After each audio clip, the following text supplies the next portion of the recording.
Gentlemen, how are we? Hope everyone had a nice Monday. It's your commissioner here for another season. Excited. I got my visor, got my shades. I'm ready to go. And this year we're going to be doing a new tradition, which is leading up to the draft and the big draft order on Friday. We'll be releasing the top 10 at every position each night from here until Friday, starting with tonight and the quarterbacks. And so our source, you might be wondering, Commissioner, how are you credible? What are you using? What makes you pick these 10 players? And you know what, Dan? That's a great question.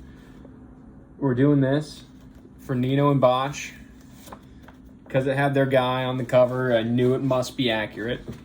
And so based off of Pro Forecast, the 32nd year of Pro Forecast, I'll be giving you my top 10 quarterbacks to watch this 2021 fantasy football season. So without further ado, the number one quarterback is Patrick Mahomes.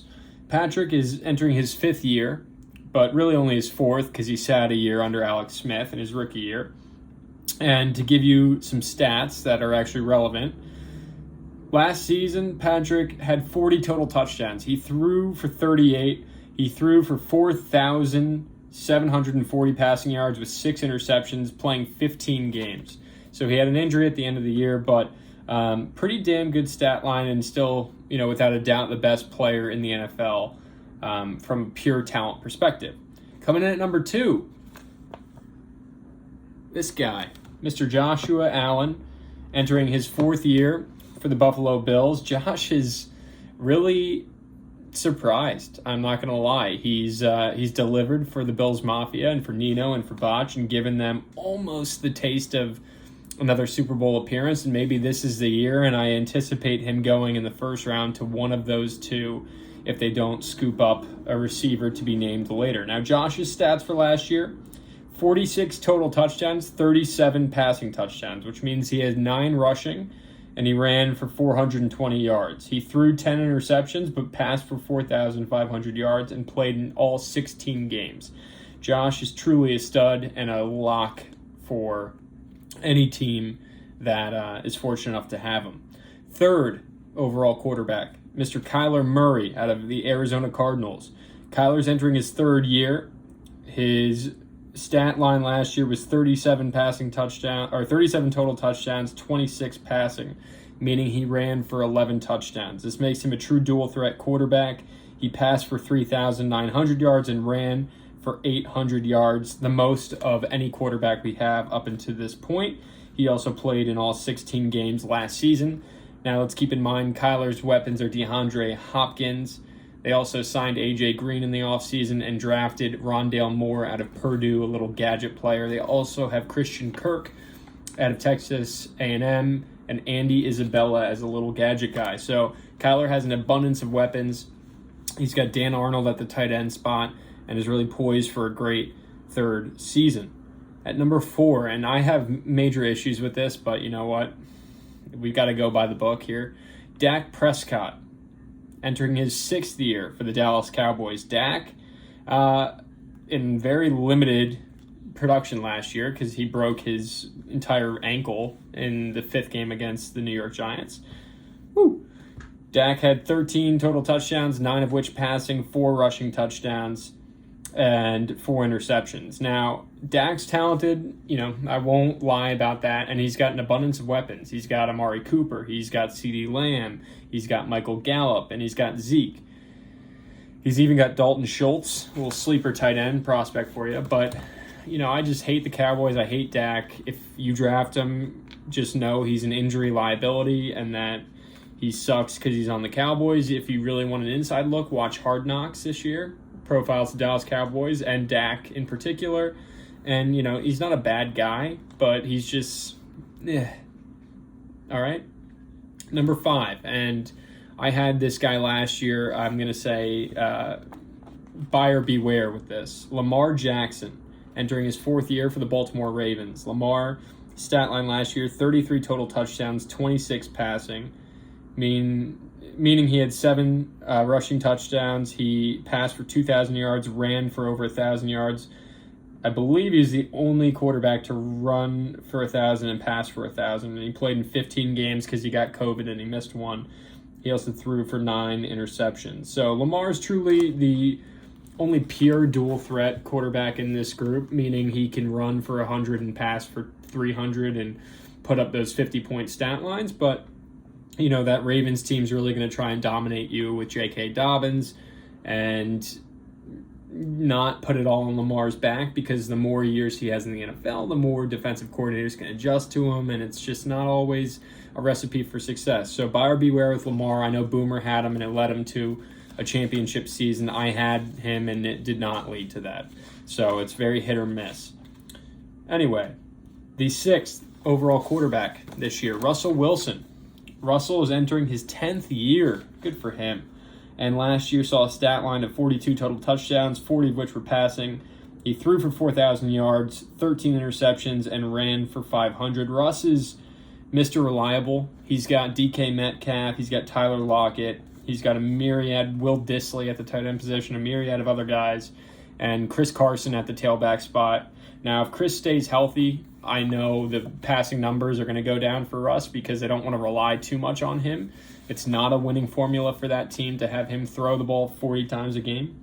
But that being said, Russ delivers. And I know that almost every single owner that's had him in our however many years of doing this so far have been satisfied with the delivery of Russ. So Russell Wilson, number 6. Number 7, and this kid is a stud, Justin Herbert, or Herbert, either one.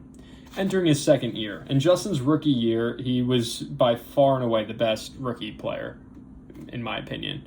36 touchdowns, 31 passing, meaning he ran for 5, he threw for 4,300 yards, and ran for 200, played in 15 games, and that's because he did not start the opener. That was Tyrod Taylor. Now, Justin is he won Rookie of the Year, Offensive Rookie of the Year. But was behind Joe Burrow for all the prospects, got drafted behind him, but he's the better player, in my opinion. He's got Keenan Allen out there on the edge, and they were just building something good before Keenan kept getting hurt. And I believe that this is a playoff team with a healthy Justin Herbert and a healthy Keenan Allen and Mike Williams, and expect those guys to really flourish. Now, they don't have Hunter Henry, the tight end, who is now in New England, and so that might hamper some of his production, but I think Justin is too talented a guy not to just insert, plug and play a tight end and have that guy deliver. So, number 8, Tom Brady. You might have heard of him. The GOAT last year threw for 40 touchdowns. He had 43 total, meaning he ran for 3. I don't remember that. 4,600 yards passing, 12 interceptions, played in all 16 games. Listen, Tom, you might as well take him here because the kid's got he's still got an arm. Let's put it that way. He is the GOAT. He's got Mike Evans. He's got Chris Godwin. He's got O.J. Howard, Cameron Brate. Let's see. Tyler Johnson is a little sneaky sleeper wide receiver player, second-year guy out of Minnesota. And then the running backs, he's got Leonard Fournette, he's got Ronald Jones, he's got Giovanni Bernard. He's just got too many weapons. It's too big to fail, honestly, with Tom Brady. But the question is, when can you get him? How late can you stick around for him to deliver? Number 9, another GOAT, arguably the GOAT, the baby GOAT, as I've written here, Aaron Rodgers. Aaron's entering his 17th year for the Green Bay Packers. He won the MVP last year. So to have the number 9 overall quarterback winning the MVP last year is pretty damn good. Aaron's stat line, 51 total touchdowns, 48 passing last year, 3 rushing, threw for 4,300 yards, played all 16 games, only threw 5 interceptions. He's got Devontae Adams, a few other receivers. Amari Rodgers out of Clemson is a rookie who is a little stash play for later in the season when receivers get hurt. But Randall Cobb is back, his guy. And Aaron, you can't bet against Aaron. I've had him before as well, and it's usually pretty good things. He's usually very Mr. Reliable-esque, but he's falling all the way down to number 9 for some reason. I don't know why. Can't justify it. Coming in at number 10, I'm going to do a 10A and 10B because I don't agree with the 10 in this one, but it says it's Jalen Hurts. No, it's not, but this is what the book says. Jalen Hurts, this guy. For the Eagles, entering his second year out of Oklahoma, Jalen in his rookie year had 9 touchdowns, 6 of which were passing. And he ran for 350 yards, threw for a little over 1,000, played in 15 games after Carson Wentz got benched. Now, Jalen has a high upside because of his dual threat capabilities, but listen, let's be honest. The division is shit outside of my pristine New York Giants. And Jalen just doesn't have, even drafting Devontae Smith does not give him the weaponry to compete with some of these other guys. Like, he's just not in that same caliber, and he doesn't have the production, and he has a new head coach, meaning he's a new offensive coordinator, meaning it's a whole nother language for him to learn. And it's just tough for those guys to produce. So I would say Hunter is probably going to try and get Jalen Hurts, maybe Brent as a bench play, but he's not going to be anyone's starting quarterback, at least not until we see something on the field after the first few weeks, and he needs to be having gaudy numbers to warrant a start in week 1.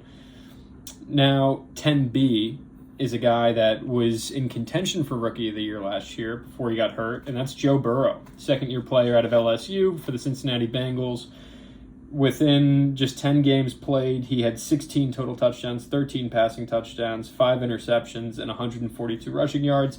He's a pure pocket passer. You know, he's about as polished as you can be as a pure passer, and you add Jamar Chase with the first-round pick this year to an already deep and talented receiving core with Auden Tate and T. Higgins and Tyler Boyd. They're lacking at the tight end position, and they tried to revamp their offensive line a little bit this offseason, but didn't do enough for me to really have that much faith in the guy. But I would say, given all the weapons around him and with Joe Mixon in the backfield, who is a pass-catching threat at the tailback position, Joe's poised for a pretty big year. He's just got to stay healthy. He's got the confidence, he's got the moxie, and he's got the arm. He just needs to stay healthy. And so God willing for John Ty and for the Cincinnati Bengals, he does that. Now, a couple sleepers just before I go and before I wrap up tonight's episode, because I know I'm running a little bit long. Here are some guys that did not make the top 10 that you should consider. Matthew Stafford, in his first year with the LA Rams, he played 12 years with the Detroit Lions, finally has a coach that can give him the offensive system that allows him to dominate in this league. Ryan Tannehill, Tennessee Titans, he's another just dominating player, had 40 touchdowns last year, 7 interceptions, played in all 16 games. Kirk Cousins from the Minnesota Vikings with Justin Jefferson. He had 36 touchdowns last year, 35 passing, played all 16 games. Baker Mayfield, a little under 30 touchdowns last year. Matt Ryan without Julio, that's a big question. And another reason why I like Ryan Tannehill a lot. Trevor Lawrence for the rookies, wild card pick right there. Ben Roethlisberger, another guy that, could have a big final year. You never know. And then my guy Daniel Jones, Danny Dimes with Kenny Golladay and Kadarius Toney.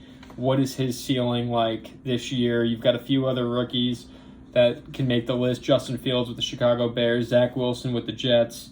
Let's not forget Sam Darnold with the Carolina Panthers, Jameis Winston with his first full starting year with the Saints, Trey Lance with the 49ers, assuming that they bench Jimmy Garoppolo. And then what's the deal with Deshaun Watson? Is he even going to be on a team? Will he get traded?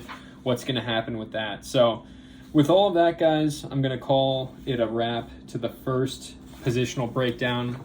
I'm your commissioner, Senor Big Jim. And until tomorrow night, when we come at you with the top 10 running backs, signing off, bienvenidos, mi amigos.